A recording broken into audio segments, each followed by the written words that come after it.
how does it come? I mean, is there some kind of policy from in South Africa for culture to stimulate this kind of developments, or can you tell me about it? Because perhaps it's lacking there. I think that's exactly where it kind of lacks. It's the interesting thing about the European scene in relation is you have so much set up as infrastructure for creativity and live music and the arts. Whereas at home, I think it's also got to do with what people consider to be the primary needs. You know, so if there are more primary needs that are seen to be more important than also the spiritual wealth of the people, then of course you're going to think music in a commodified world is not worth that time.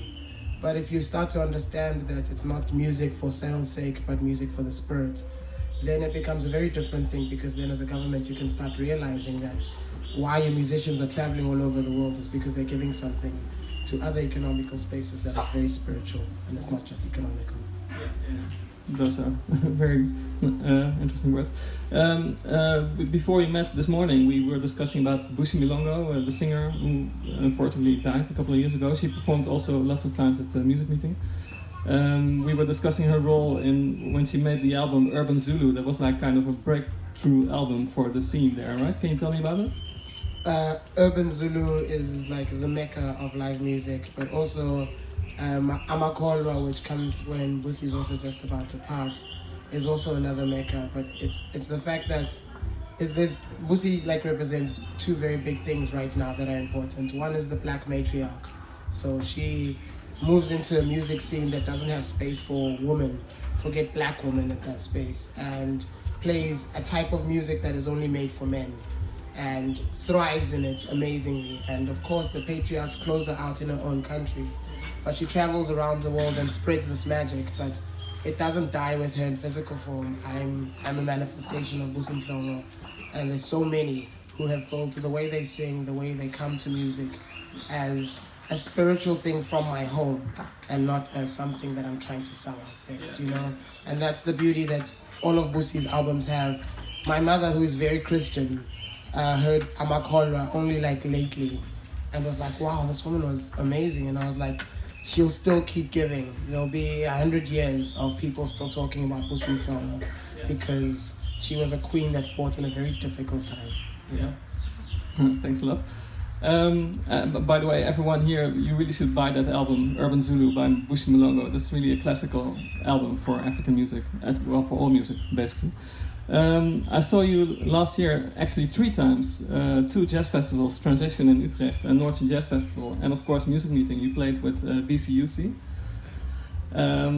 What I really like about the way you perform is that there seems to be some kind of trance involved. At a certain level you move on to another world and talk lyrics from that world. Can you describe me how that works for you?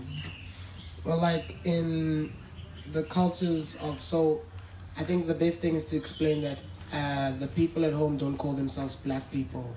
We call ourselves Abantu Abansundu, which is the people of the earth, you know? So it's not based on our pigment, but actually on our relation to the earth. And so the music itself is about being able to channel from the earth. And you're not just speaking from your voice and your singular space, but from a collective space, and the consciousness of my family and how the politics of my space should be in that same way. So when you sing, you're not singing anymore, you're letting go, and your people speak, and your people, like, it's the medicine that is put out there. Ingoma, which is the word for song, has the word ngoma, which is the same word that we use for sangoma, which is our spiritual healers. And our spiritual healers like heal with music. They heal using sound as one of the means of how they bring about healing, how they learn how to heal, how they initiate. So music is no longer you trying to like sell something to people. Music is how we sustain together, how we attach ourselves to our ancestors who have apparently passed, but in hearing me, you hear so much more than just me. Yeah. And it's interesting because I think that, of course, we now have the bullies even in the White House, everywhere. It's like this really male, old-fashioned, dominant culture. Would you say that art perhaps gets more meaning in these times because of that? Sure. It depends, for me, on what art decides its purpose. You know, because we all know Kanye West right now. Yeah. We all know how Kanye West is using his fame right now. So it's not to rip off another black man, but it's to go, if artists think simply that their work is protest, there's a problem also in that. When we can like atomize what we do instead of being spiritual about it and trying to gain an understanding of it rather than just speak that we know. There's a loss here in what we're actually worth to society and what we've been given and assigned as a worth. So I think it's important that we realize that it's not only in times of calamities that art is important. Art is important in a very private space. And it's a private collective space we all share. And it's beautiful that it's not just based on what the art galleries price things at and who's the biggest artist in the real space. Yeah.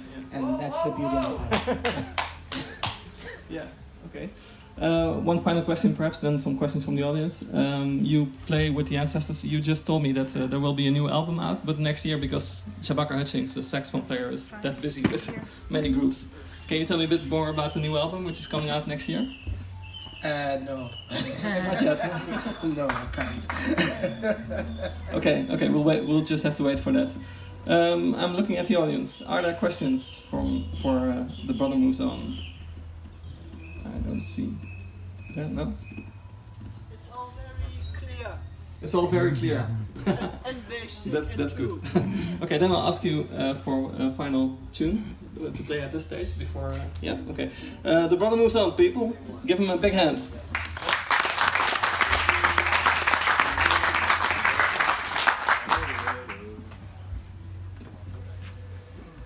I kind of felt like my friends on stage here got kind of forgotten in that, you know.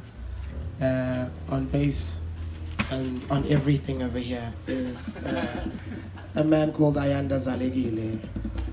I met Ayanda years ago. He was looking after what is thought to be one of our piano geniuses and played trombone. And then one day we lost the bassist and walked down the road and watched Ayanda play bass. And ever since, we've been brothers. And he is an amazing human being, but bigger than that, he's an amazing musician, yeah? On this side here is my man Simpiwe Shabalala, you know. This man, there's nothing that he really can't do with things that he hits. Give him anything to hit and he'll find a way to hit it right, you know, and make you dance to it. He's also an amazing touring musician who tours with South Africa's second biggest hip-hop act, Okeman Mkukat.